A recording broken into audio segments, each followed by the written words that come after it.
আচ্ছা, আমি কিন্তু কেক বানানোর সাথে সাথে ভালো রান্নাও করতে পারি। এই যে মাছ ভাজাটা, মজাদার মাছ ভাজাটা দেখতে পাচ্ছেন, এটা আজকে বানিয়েছি মেয়ের জন্য।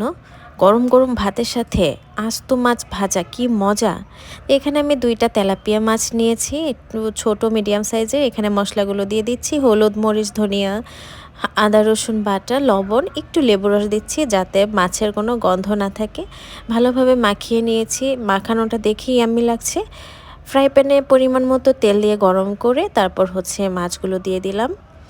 এখন একদম ডিপ ব্রাউন করে ভেজে নিচ্ছি উল্টা পাল্টায়। এটা আমাদের ভাজা কিন্তু শেষ। মাছ ভাজাটা দেখে কেমন লাগছে সবাই বলেন তো? তো আমি প্লেটে তুলে একটু ধনেপাতা দিয়ে সাজিয়ে নিয়েছি। তারপর হচ্ছে মেয়েকে দিচ্ছি খেতে। আমার মেয়েকে ও আজকে মাটির প্লেটে খাবে বলল। দেখলেনি তো আমি খাচ্ছি। আচ্ছা তাও বলি,